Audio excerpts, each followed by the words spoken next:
خان صاحب اللہ تعالیٰ ان کی زندگی میں برکت دے، یہ ہمیشہ اپنی قوت ارادی میں بڑے پکے رہے۔ میں ان کی کرکٹ کا فین رہا ہوں، اب تو چھوڑ گئے۔ ایک بہت اعتراض یہ ہوتا ہے کہ ان کے پاس تو ٹیم ہی کوئی نہیں، تو وہ یہ فلاحی ریاست کہاں سے آئے گی۔ 92 میں جب انہوں نے ورلڈ کپ جیتا تو صرف اس ایک شخص کا عزم تھا کہ مجھے ورلڈ کپ جیتنا ہے۔ ٹیم تو بہت کمزور تھی، گرتے پڑتے فائنل میں پہنچی۔ اس کے بعد اتنے بڑے ہاسپٹل، اربوں کا منصوبہ، جیب میں 4 آنے بھی نہیں، لیکن عزم کیا، ارادہ کیا، اللہ نے اسے کھڑا کر کے دکھا دیا۔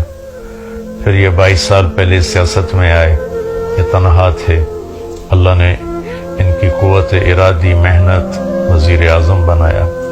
اب یہ ایک خوبصورت خواب دیکھ رہے ہیں اور ہمیں دکھا رہے ہیں، اور مخلص ہیں۔ مجھے اللہ کی ذات سے امید نہیں، یقین ہے 100% کہ یہ انتہائی دیانتدار، انتہائی مخلص ہیں۔ ہمیں ان کا ساتھ دینا ہے۔ ہم ان کا ساتھ کیسے دیں؟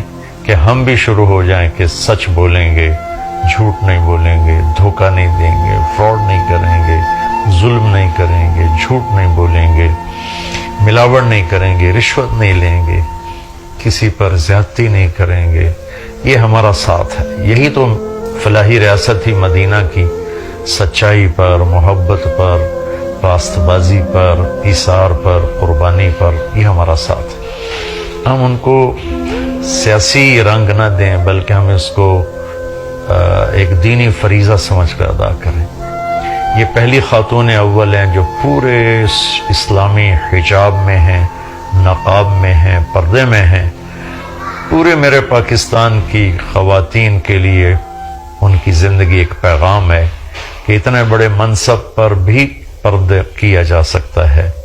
یہ بھی وہ ان 2 چیزوں میں وہ اپنی مثال آپ ہیں، ہم سب ان کے لیے دعا گو ہیں۔